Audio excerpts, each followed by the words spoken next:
Welcome to Vibrate Higher, the podcast that takes you on a transformative journey towards aligning with your higher self, unlocking the depths of knowledge, wisdom, and understanding within you. I'm your host, Joelle, mindset coach and founder of Synergy Group. I'm here to guide you on a path of self-discovery and personal growth. Each episode of Vibrate Higher is crafted with intention, combining ancient wisdom, modern insights, and practical techniques that can be applied to your everyday life. We'll explore various spiritual practices, mindfulness techniques, and self-reflection exercises, all aimed at elevating your consciousness and aligning with your higher self. Get ready to embark on an epic adventure. This is Vibrate Higher.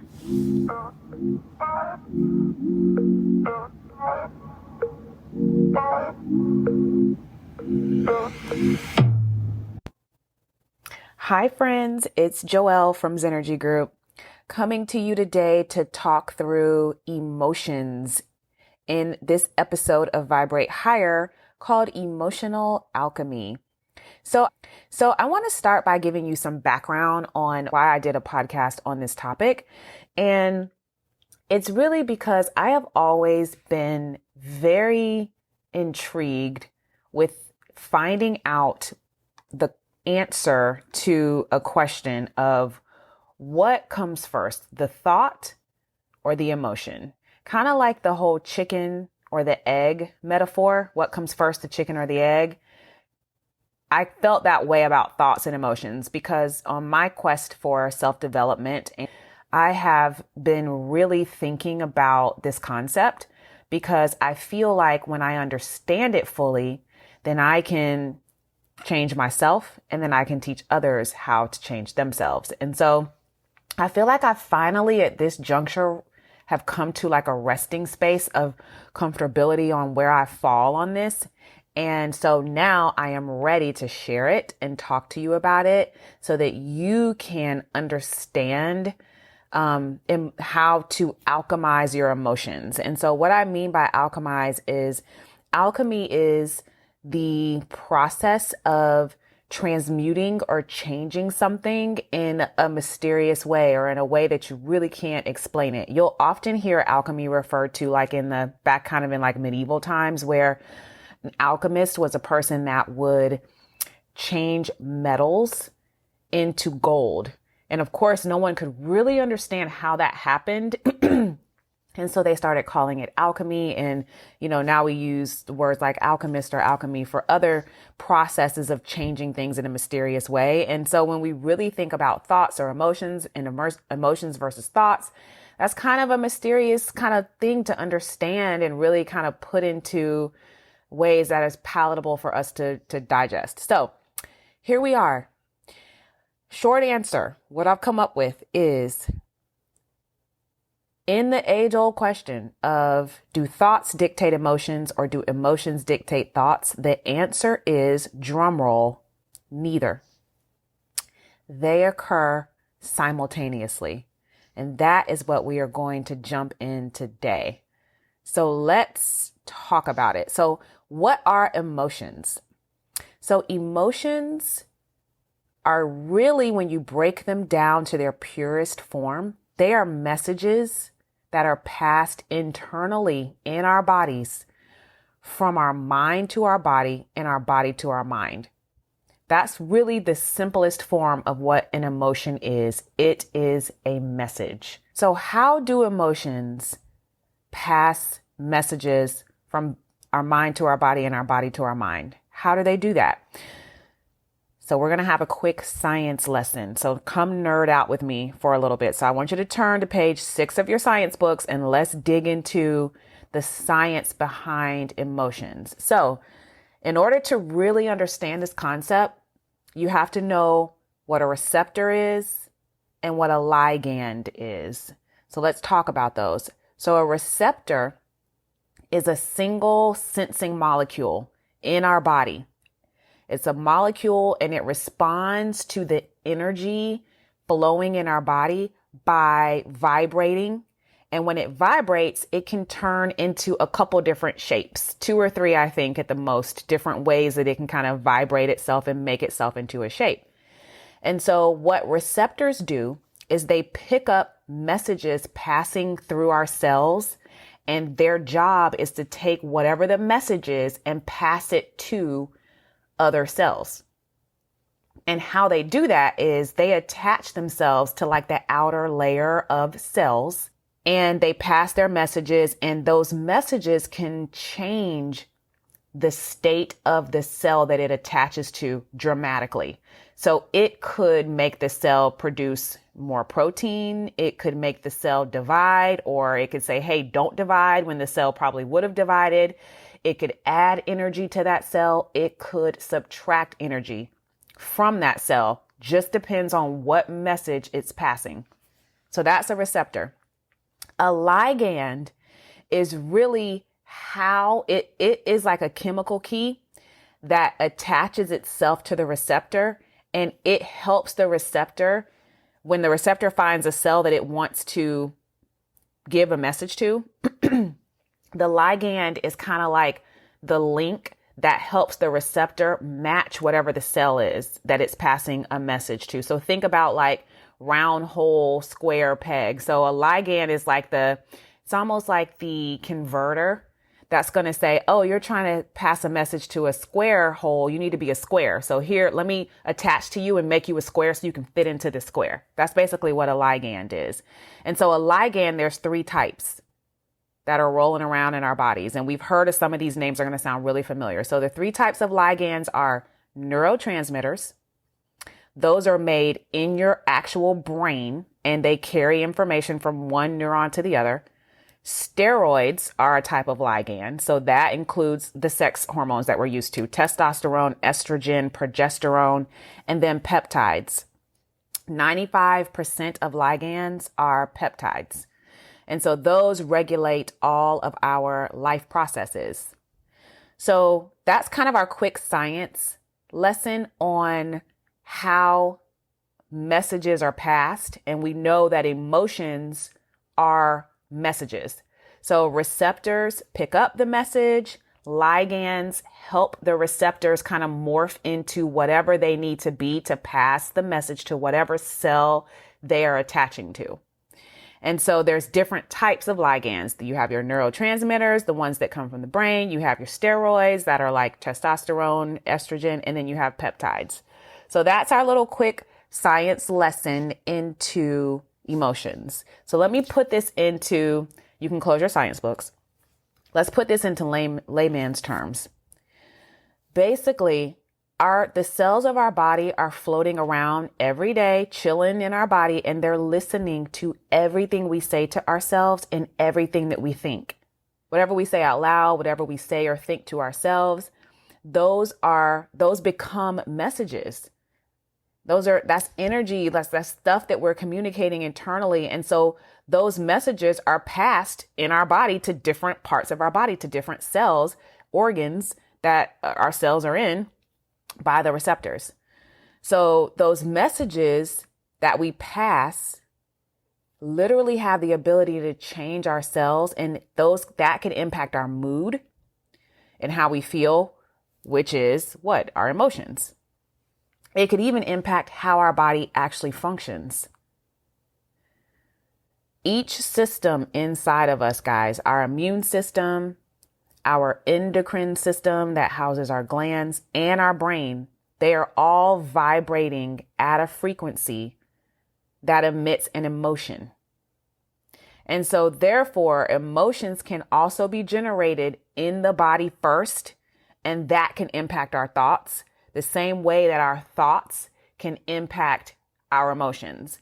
So that's why the mind, body, soul connection in that holistic health concept is so critical, because it's not just your mind. If you master your thoughts or control your thoughts, yes, that can help, but you also need to understand that same concept for your emotions.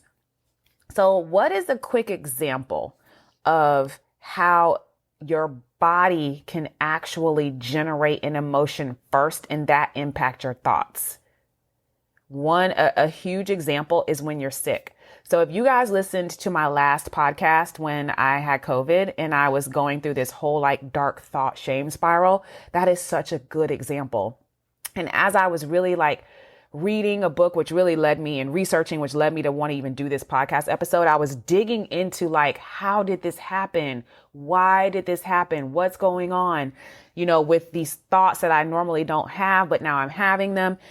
Such a good example of emotions being generated by our cells and our organs and our body, and then it impacting our thoughts. So you get a virus, you get sick, let's say COVID, you get a virus.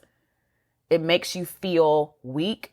You know, your body is on a low frequency because you're sick. And so it's in like battle mode. And so you're just tired and it's not operating at its optimum. And so while all of that is going on inside of you, it's vibrating a frequency. It's sick. It's low energy. It's trying to heal itself. And so what happens? Your thoughts are impacted. So you feel bad. And then it's really hard to be really truly sick, like COVID sick, flu sick, that type of sick, and be like chipper and happy and think amazing thoughts. Like if you've ever been that sick, it's damn near impossible to do that because your body is dictating and impacting your thoughts by the emotion and the messages that it's carrying. It's sick. It's not feeling well. It's fighting off a disease or a virus or a foreign thing. And so your thought, if you are not cognizant, obviously you can deliberately direct things, but I'm just saying, if you are not cognizant at all, you can feel horrible. Like you think thoughts that match the vibration of what's going on in your body at the time. So that's just an example of the adverse of like your body generating an emotion and it impacting your thoughts. I don't really think we need to go into how your thoughts can impact how you feel, because we've talked about that before and that's pretty self-explanatory. So you already know. You wake up, you start thinking all these negative thoughts from the day before and all the stuff that pisses you off. I think I give this example all the time because it's so true and we all deal with it. But you wake up, you're pissed off, you're thinking about stuff from yesterday or deadlines you got or bills due or arguments you had with your friend or your man or whatever's going on. And you start feeling like it impacts your whole day. It impacts your attitude. So that's thoughts impacting your emotions versus your body impacting your emotions. But the answer to the question I posed at the very beginning is your thoughts and emotions. One doesn't precede the other consistently. They are generated simultaneously. They can happen either way. And so when we understand that gives us power. Because I feel like there is a misconception that emotions are only dictated by what we think. So we think, if I think this way, then I'm going to feel this way. And that is partly true, but that's not all of it. And so if we are really on a quest to be the best version of ourselves and to be whole, we need to understand the other part of this, other end of this stick, which is the one end is thoughts and it impacts how we feel. And the other end is emotions impacting what we think. So this brings us to the idea of emotional manifestation, which is kind of the idea that our emotions influence the outcome of what we attract in our lives. So let's go back to the example of being sick, right? So we talked through, you're sick, your body is vibrating at a lower frequency, it's impacting your thoughts. So most of the time, people aren't walking around consistently with the flu. You know, it's kind of a here today, gone tomorrow type thing. But think about people who are walking around with maybe a terminal illness where they consistently just don't feel good. And so if they are not in control of it, if they're not cognizant, can you imagine what type of thoughts are consistently coming to that person if they are not deliberately kind of pivoting their thoughts and they're just letting their body feel away, and then their thoughts impact they're just clueless to the whole connection and they're just feeling and thinking. that person, what are they attracting? What type of energy? What else are they bringing to themselves as they are dealing with this terminal illness? Or maybe it's not that far on the spectrum. Maybe it's just someone who perpetually is anxious or depressed. So again, that already is a feeling inside. That's your emotion dictating your thoughts. And so what we do a lot of times is we run and we get a pill to numb the symptoms of whatever that is. So you're taking a pill for depression and it's going to numb the symptoms, but it's not actually fixing the issue. And so just because you're numbing it doesn't mean that it's fixed and doesn't mean that it's going to result in you being healed. You're just So let's talk about how to, so now that we understand,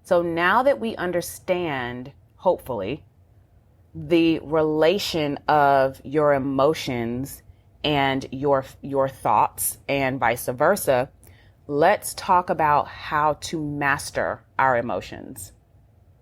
So I can't give you this whole science lesson and dig into all these things and not leave you with some techniques on how to take your power back. So here are my quick 3 little tools to master your emotions. So the number 1 is understanding the mind-body connection. And mind-body, let's say that as one word. Understanding the mind-body connection is number 1 in how to master your thoughts/emotions.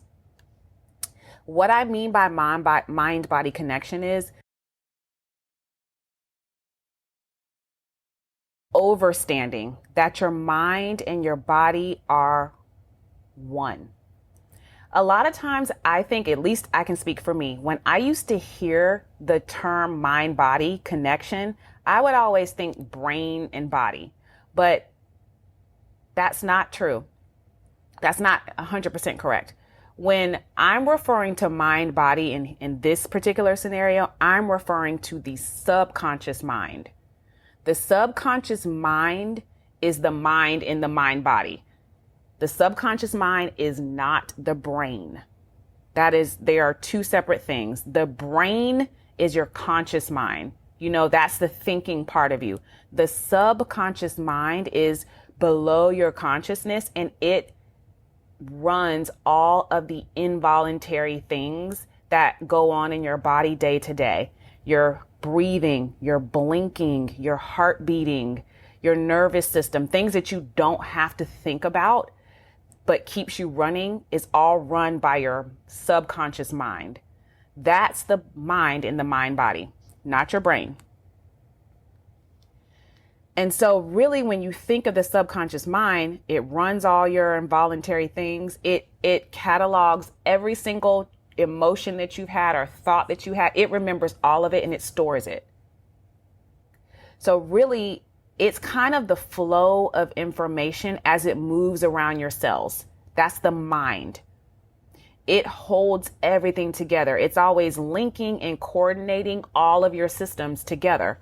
So when you understand the connection between your subconscious mind and how your body works, that gives you more insight into your thoughts and emotions, because all of that is in a network together. So when you understand that truly, then you're able to create space when you are thinking things and you're in a negative downturn.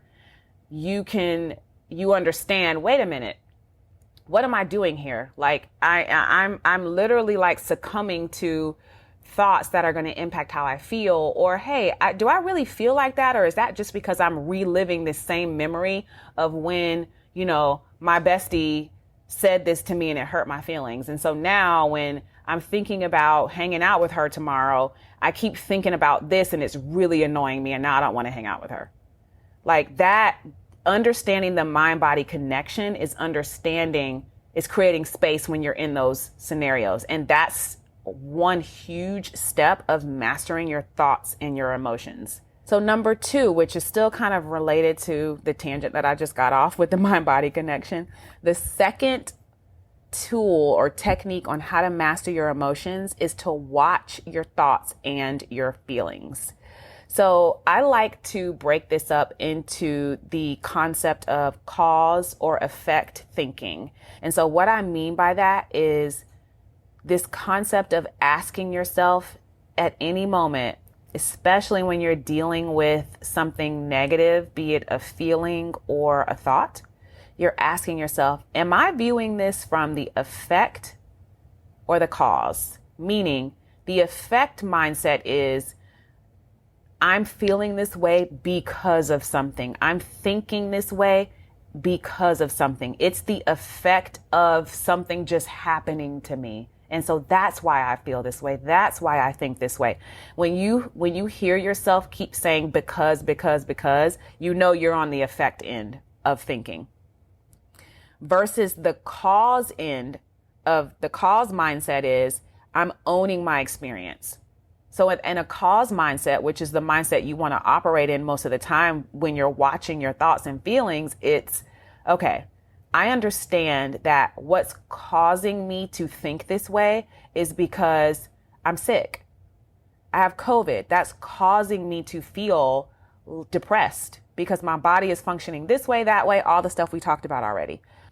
So that's technique number 2. Watch your thoughts and feelings, i.e. the cause or effect concept.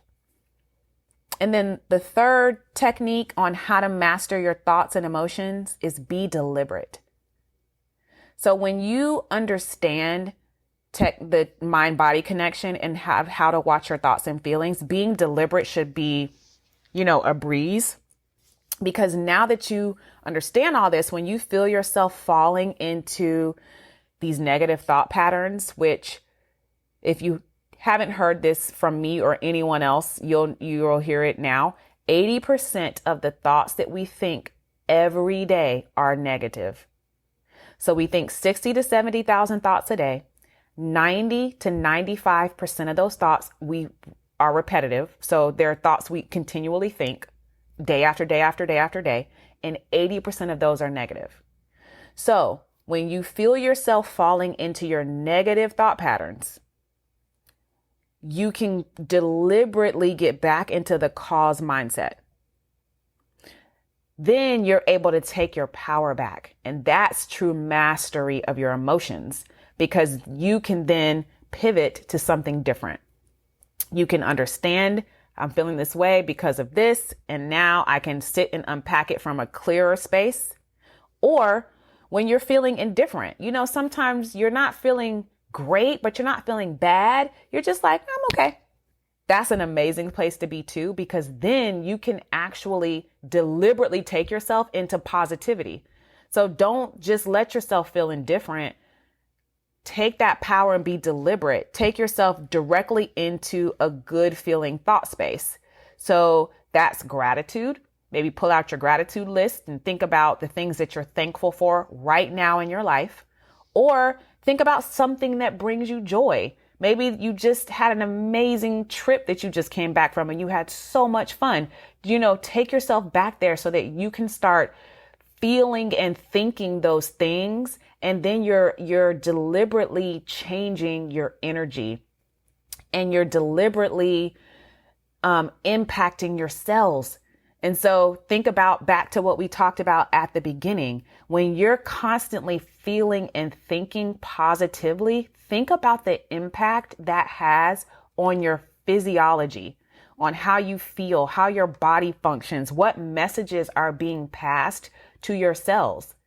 So a part of your body is your immune system. Your immune system's job is to go out into your body and swim about and find places that it needs to go to help things. Maybe there's something brewing, an illness or something hurting, about to hurt. Who knows? But that's its job, is to go around and assist. So don't you want it to be armed with the most positive feeling messages and cells that it can to go attach and pass messages to? Yes.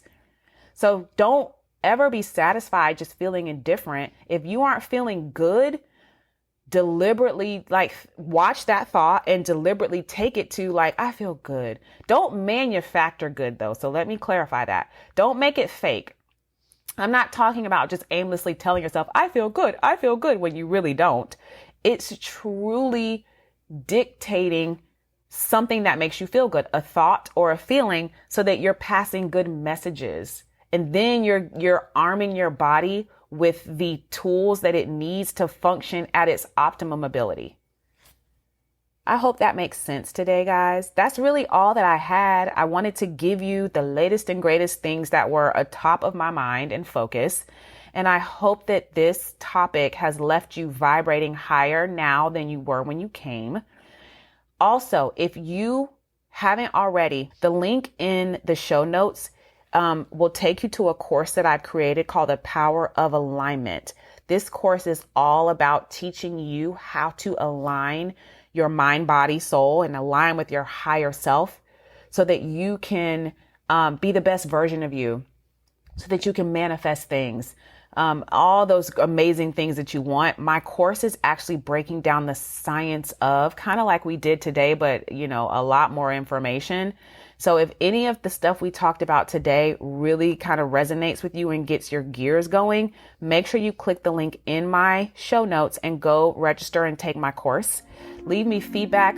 Let me know how you felt about this podcast episode. Let me know how you feel about the course when you take it, because that helps me create more awesome content for you all. I love you guys, and I will talk to you soon.